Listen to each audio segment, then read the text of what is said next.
It is ridiculously hot here in the UK, and my PC PS4 is on, and my window and door is closed. Why? Because I'm a maniac. But we are on GTA 5, and we have a brand new car to play with. This is freaking amazing. This is a drift TAMPA. So this is the TAMPA. Oh, this is a TAMPA with a drift kit on it, or it looks like a unicorn. It's basically meant to be a unicorn. I thought it was going to be a saber by the front of it, but it's not.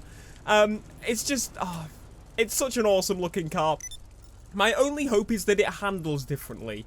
I haven't driven a lot of it. I just kind of moved it from the side of the road to here, and it stops raining now, so we can see what this bad boy is like. 3, 2, 1, let's launch it. Holy crap, so we got a bit of a slide there. I'm hoping that this thing does slide. I'm hoping it's have a different handling model. I thought it was going to be a Benny's car. I honestly thought it was going to be a Benny's car, but it wasn't. It was just a car that you buy outright like this.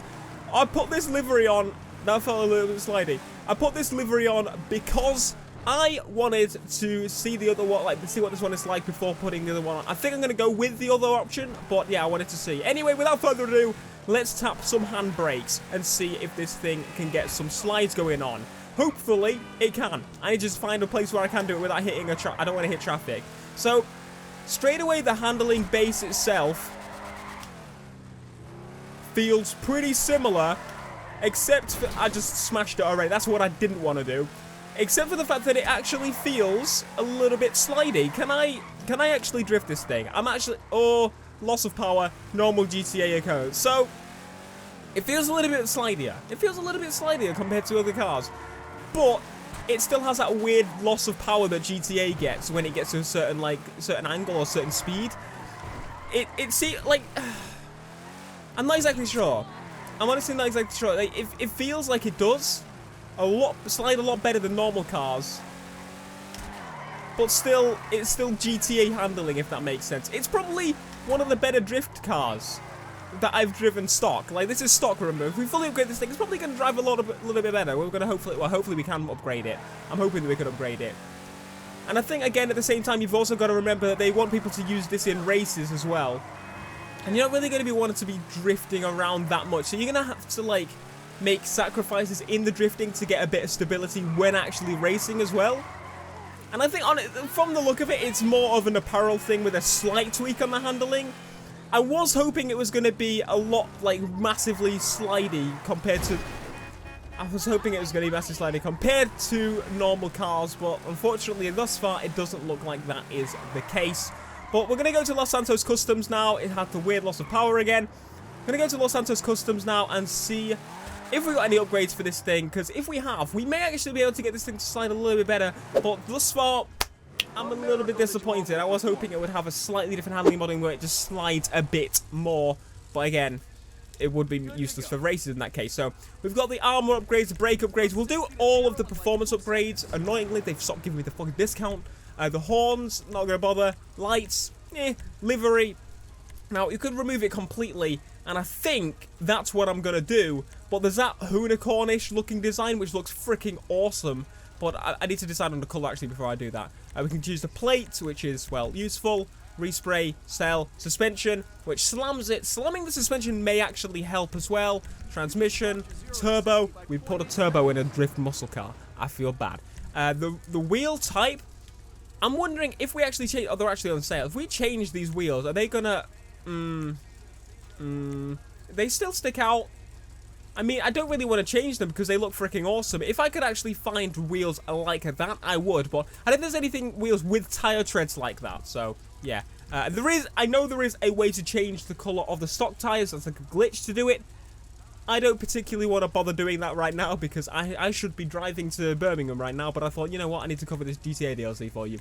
Now, we can tint the window. The only window on the blue thing we can tint is the back window, and I'm not going to, you know, I might actually do that. No, I'm not going to do that. I'm not going to keep it. So that's it. That's all the customization there is on this car. It's actually pretty quick, so I'm believing this might actually be a supercar. I don't know. It's like this top speed category thing looks pretty quick to be anything else. Anyway, let's get out of here. Actually, no, I need to change the color. I forgot about that. We go to primary color and secondary color. Actually, what does the secondary color do? That changes the roof. Okay, that's good. I want the roof to be black, I think. And the main color of the car, problem is I like the white. I like the black because it goes like unicorn style. But I want something a little bit different. I want something exotic. It's a muscle car. We can change it to like an exotic color. I'm thinking like a bright green, maybe even like a maroon. Have you seen my Maroon 5 CD? No, I'm not gonna do that. We could go with the orange. Maybe a brown. We could go with the brown. Orange, green. Green would be cool. There's a lot of colors I said we could go for. I will decide. And I think I might have just decided. Decided on the blue and the matte black roof, just so that I hate that where the colors blends in a little bit. Hopefully it doesn't look too bad outside. But I'm thinking like we might stick with actually having the livery on. I think it looks pretty awesome and actually quite matches it quite well in all honesty. And then we have the option to go with this livery, which looks freaking awesome. The only downside to it is that it's got green stripes on it. And I don't particularly want to have green stripes on it because it looks a little bit freaky with the blue. I don't know. I'm not too sure. I'm thinking we either go with that option or we go with no option at all. And I think we're going to stay with the stock one. Anyway, we are done. Let's see how this bad boy goes. I'm hoping it slides a little bit better now. That would be absolutely fantastic. Here we go.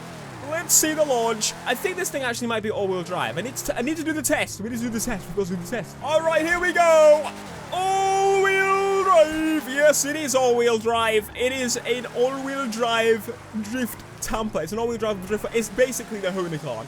We figured that part out, but yeah, then we just figured it out again. It is the unicorn.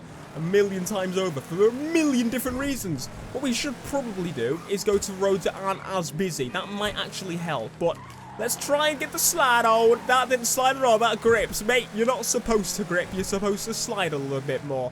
All right, I'll be a bit more aggressive with the handbrake, shall I? Don't mess up my whip. Get out of my way. There we go. Yeah, it slides, but it's just kind of standard GTA handling in my opinion. The drift handling isn't really a thing. I was hoping it would be, but we're going to have to rely on mods, which is kind of like a useless because we would have just modded in the unicorn anyway. I'm not exactly sure what Rockstar were thinking with this bloody car. It's a little bit freaky, honestly. It feels like it drifts less now that I've upgraded it. Well, it doesn't drift less, it just drifts differently. Again, less. It's a unique car, and I think a lot of people will actually like first assumption when you go into it, can you actually drift the drift Tampa? And you can, but again, it's just like every other GTA car where it has a weird loss of power which isn't useful at all, and you will probably result in just, I don't know, drifting something else. I don't know. Oh! Got a bit of a slide going on here, so it does feel as if it does have an advantage, like drift-wise handling over other car. Like thinking this thing is all-wheel drive and it's doing this, it does feel pretty awesome. I don't know what it's doing differently. Maybe it's like varying how much the power goes to like the front and the back. Maybe that's what they've done to kind of get it to a slight sliding handling. But yeah, it's definitely not like it's definitely not a drift car still as such compared to other games. But it does have characteristics of a drift car. Now I really want to drift down here, but now there's a fucking car down here. I was going to try and drift down here, but no I can't. We're going to try and drift down this bit anyway. This will be a cool section if you can actually drift this. Oh! Yeah, it's not going to go too well. I mean, I would recommend trying it yourself. I would definitely recommend trying it yourself. You might actually be able to do a million times better than me, but at the same time, again, it is as a normal GTA car is, except with a little bit more slide. I think that's pretty much it. It's good for the low-end stuff, but trying to do high-speed drifts, you're not going to do it. You're not going to do it. We're going to take the drop. We're going to take the drop. Yeah, buddy. Yes. And land it, please. All right, there we go. So, yeah, I think the case and use scenario for this car is actually small drifts. So if you're going around in circles doing donuts, or if you're drifting around a small obstacle, that's probably the best use for this car. If I come to this car park, for example, and start sliding around, you will see that it does definitely have a sliding characteristic. Every now and again, it's again a hit and miss thing with GTA because you can't use manual, you can't get like the gear to change down to it'll actually bloody slide. But it's okay. It's okay. It's not terrible. It's not bad. It's actually pretty awesome, and I would definitely recommend picking up and having a little slide yourself. Look at it! Once you get the power going on the corner, Come on, you bloody big boat! The best way to do it is to keep tapping the handbrake, because for some reason tapping the handbrake actually gives you a little bit of a boost in acceleration. It's really, really odd. I'm guessing it's just causing wheel spin in a way. That's probably what it's doing. But again, I can't really say that because it's GTA handling model. It's not exactly, you know, Need for Speed. So it's not exactly Gran Turismo, I was just saying, or original Need for Speed or Need for Speed Shift. But yeah, it's pretty awesome. I'd recommend checking it out. And let me know down in the comments what you think of the drift Tampa. I think it's a little bit freaky, but tapping the handbrake seems to actually make it drift as far as GTA drifting goes. So there you go. There's the little tip. If you want it to drift, just massively spam the handbrake. Or don't spam it, but like be consistent with it and be like be gentle. Thanks for watching. Leave a like if you enjoyed. Let me know your thoughts on the car down below. Subscribe if you are new, and I will see you guys in the next video. Peace.